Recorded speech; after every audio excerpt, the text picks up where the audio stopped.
जय श्री राम, जय श्री कृष्ण, हर हर महादेव। तो मित्रों, हम भगवत्पाद आदि शंकराचार्य महाभाग की जीवनी के बारे में पढ़ रहे थे, देख रहे थे, समझ रहे थे। आज हम भगवत्पाद आदि शंकराचार्य के अद्वैत सिद्धांत के बारे में चर्चा करते हैं। इस अद्वैत सिद्धांत को बहुत सारे वैष्णवाचार्य इत्यादियों के द्वारा क्रिटिसाइज़ किया गया है। आप क्रिटिसाइज इन द सेंस, मैं ये नहीं कहता कि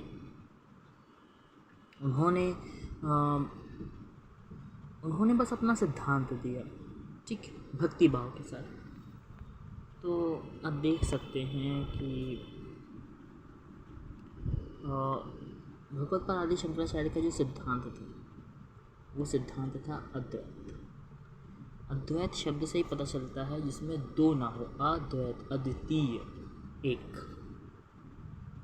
ये सिद्धांत कहता है कि जीवो ब्रह्मैव नाम, यानी जीव अपर नहीं, अपर अर्थात अचेतन, और पर अर्थात चेतन। ईश्वर की दो प्रकार की शक्तियाँ हैं, पराशक्ति, अपराशक्ति। गीता के आप 15वें अध्याय में इस चीज़ को देख सकते हैं। 15वें अध्याय में श्रीमद् भगवद गीता की इस शक्तियों के बारे में भी हम शायद फ्यूचर वीडियोस में डिस्कशन करें। तो ईश्वर की जो शक्तियाँ हैं, पराशक्ति, अपराशक्ति, उसी शक्ति का जो समुच्चय है वो कहलाता है माया। और भगवत्पाद आदि शंकराचार्य के अनुसार हम में और परब्रह्म परमेश्वर में जो भेद है उसका कारण है माया। माया के कारण हम और वो एक दूसरे से अलग प्रतीत होते हैं। हम आपस में भी एक दूसरे से अलग प्रतीत होते हैं, उसकी माया है, इसके अतिरिक्त कुछ नहीं, ठीक है। तो माया अगर अलग हो जाए तो हम और ब्रह्म एक ही तत्व हैं। ब्रह्म अर्थात परम तत्व, ultimate reality, the soul, the आत्मा। आत्मा जो है, इस पर भी हम चर्चा करेंगे। जो आत्मा, आजकल आप देखेंगे मूवीज़ की, जो आत्मा का एक चित्र बना दिया गया है, हम लोगों के दिमाग में आत्मा को जिस प्रकार से डाल दिया गया है, वो आत्मा नहीं है। जो रूह शब्द दिया जाता है, वो रूह शब्द भी आत्मा के अंदर नहीं आता। आत्मा इज़ द अल्टीमेट रियलिटी, आत्मा ही ब्रह्म है। उपनिषद का वचन है अयमात्मा ब्रह्म, वेदांत के महावाक्यों में से एक है अयमात्मा ब्रह्म। तो जो आत्मा है वही ब्रह्म है, अर्थात ये आत्मा ही ब्रह्म है। अब ब्रह्म तो एक है, क्योंकि उपनिषद का ये भी वचन है, एको ब्रह्म द्वितीयो नास्ति। तो यदि सिर्फ ब्रह्म सिर्फ एक ही है तो आत्मा भी दो नहीं हो सकती, वो भी एक है। ऐतरेय उपनिषद एक में इसका वर्णन है। सबसे पहले सिर्फ आत्मा नहीं, और सबसे पहले सिर्फ ये भी कहा जाता है सबसे पहले फिर सिर्फ परब्रह्म परमेश्वर थे। तो वही आत्मा बनकर हम सब में प्रकाशित हो रहे हैं। अब वो कैसे हो रहा है, इसे हम समझेंगे एग्जाम्पल्स से, क्योंकि अद्वैत को समझने के लिए एग्जाम्पल्स की बहुत आवश्यकता है। सीधे सीधे आपको कह देंगे कि आप ब्रह्म हो, आप समझ नहीं पाएंगे। या तो आप एग्जाम्पल चाहिए या फिर आत्मज्ञान। आत्मज्ञान के लिए एग्जाम्पल्स तो चाहिए ही चाहिए। आत्मज्ञान नाम मुझे है, मुझे तो नहीं, तो मैं तो एग्जाम्पल से ही समझा हूँ अद्वैत को।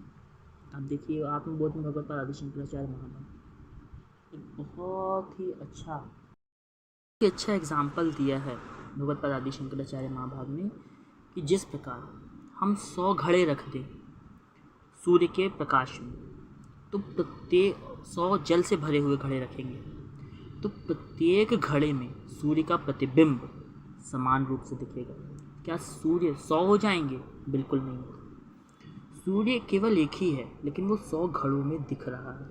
तो अब दूसरा सवाल उठता है, क्या जो 100 घड़ों में सूर्य दिख रहा है, तो क्या उन 100 घड़ों में अलग अलग सूर्य दिख रहा है? नहीं, वो एक ही सूर्य है जो आकाश में स्थित है, वो उन 100 घड़ों में प्रतिबिंबित हो रहा है।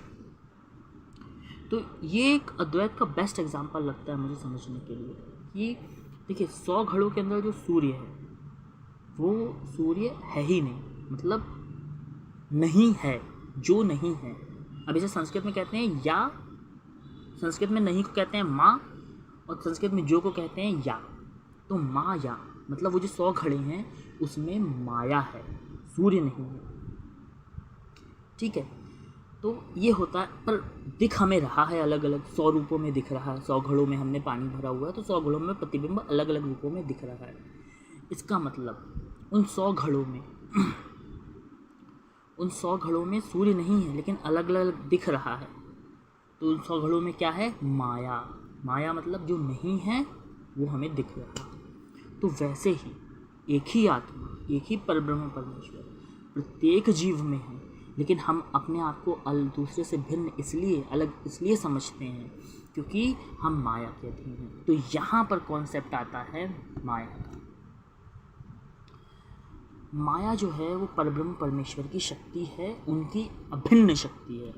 मतलब ये नहीं कि अब आप ये कह दें कि ब्रह्म और माया 2 तत्व हो गए, अब अद्वैत कहाँ गया। बिल्कुल अद्वैत है, क्योंकि शक्ति और शक्तिमान कैसे अलग हो सकते हैं? आपके शरीर में जो शक्ति है वो आप ही का तो हिस्सा हुई ना मित्रों। तो शक्ति और शक्तिमान में कोई भेद नहीं है। उसी प्रकार ब्रह्म और माया ही भी एक ही हैं। ठीक, तो इस प्रकार से अद्वैत सिद्धांत को भगवत आदि शंकराचार्य ने उदाहरण के रूप में प्रदर्शित किया कि हम सब एक ही तत्व हम सब में है। ये भगवत आदि शंकराचार्य का अद्वैत सिद्धांत था। ठीक है, माया जो है, जिस दिन हम माया को बुद्धि से समझ लेते हैं उसे विद्वत जनों ने आत्मज्ञान की संज्ञा दी है।